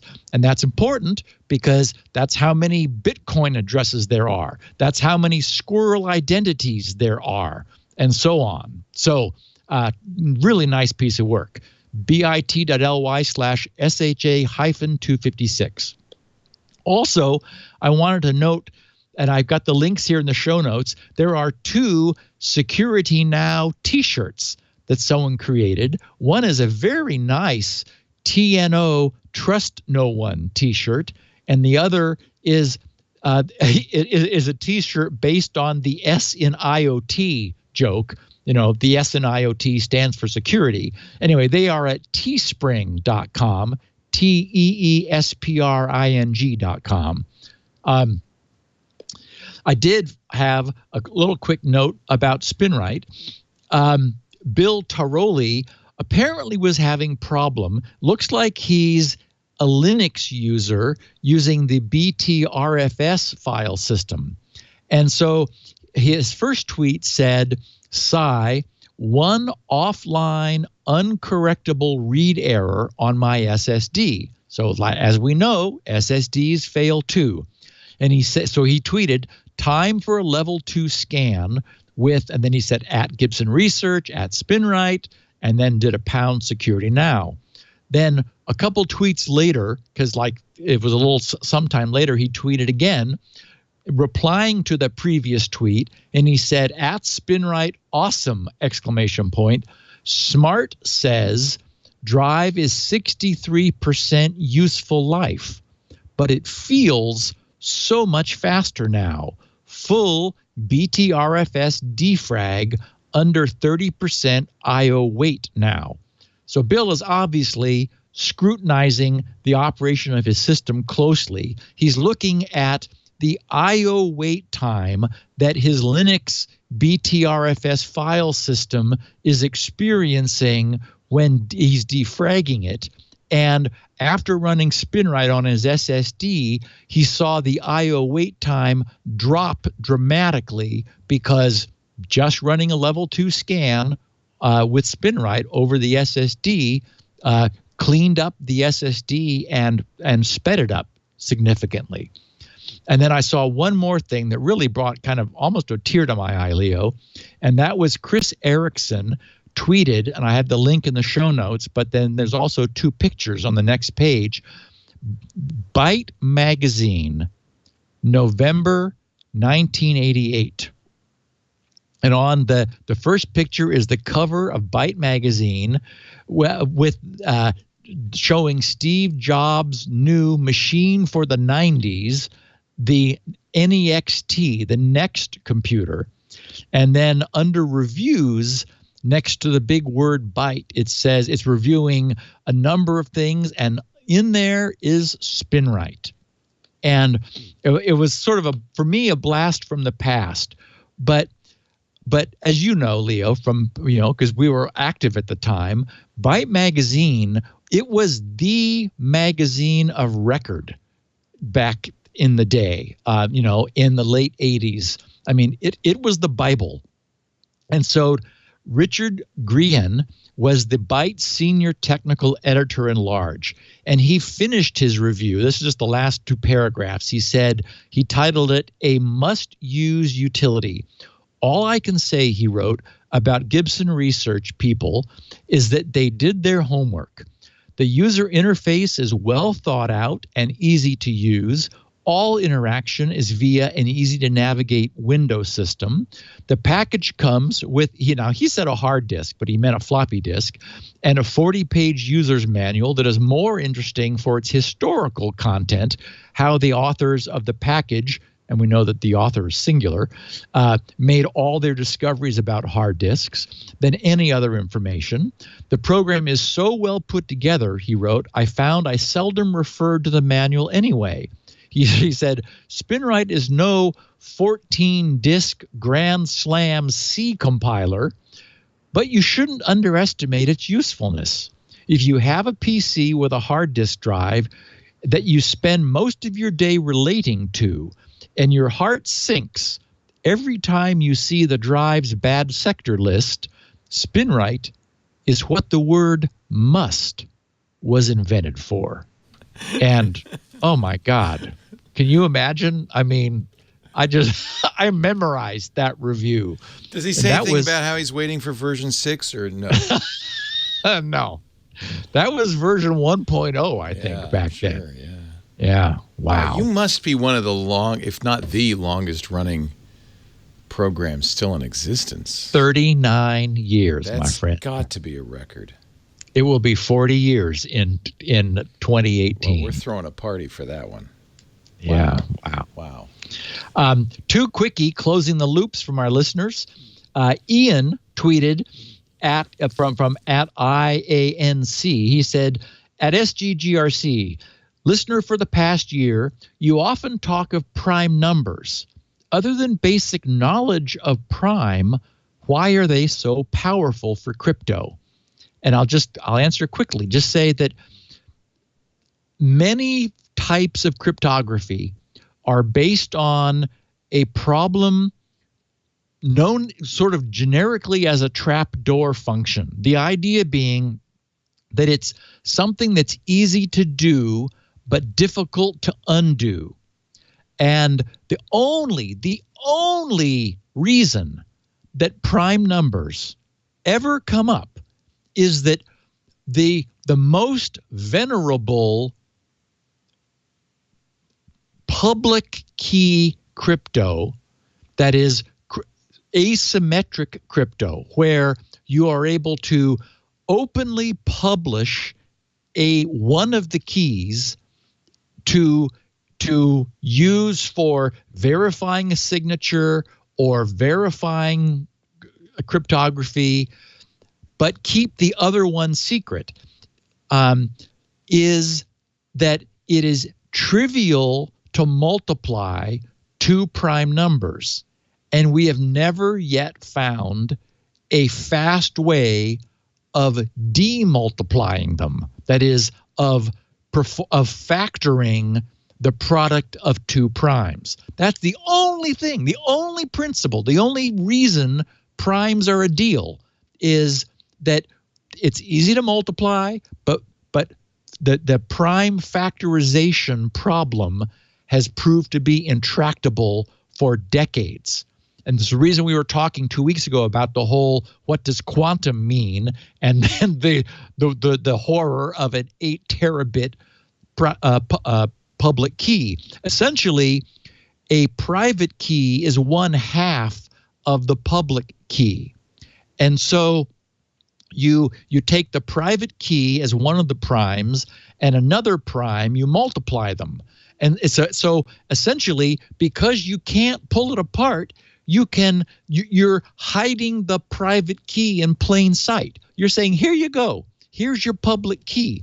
And what's cool about the RSA algorithm is it's able to use the unknown primeness of half of that public key to get some work done, but no one is able. It's only by knowing the half that is the private prime that you're able to take advantage of that, and that part you keep secret. So it's elegant in its simplicity, and it's so cool that it has remained a secret for so long. At some point, we will talk in detail about elliptic curve technology, which is the newer system. It's the one that Squirrel uses and that is becoming increasingly popular. The advantage of it is that in order for prime factorization to be slow enough, the primes have to be so big that the resulting product of the two primes, the public key, is huge. And so the elliptic curve problem is a much harder problem to solve. Therefore, you get equivalent strength with a much smaller public key. And that's it just makes it much more convenient. And lastly, someone who calls himself Acid Trucks on Twitter said, at SGGRC, what are your thoughts on using router features like parental controls to shield the internet from IoT devices? And I had coincidentally already answered that when I was talking about DNS thingy and some of the clever ways that you could use blocking DNS or parental controls to keep somebody, especially an IoT device, from having unfettered access to the internet. You just say no. Any MAC address coming from, any query coming from a given MAC address only has permission to access the IP at a given domain. Otherwise, deny it. So that's interesting. Yeah. So DNS thingy would do that. Yeah. That's a simple way to do it. Just say, hey, this device. Right. Exactly. Nice. You can only access the site that gives you the service and none others. Yeah. Love it.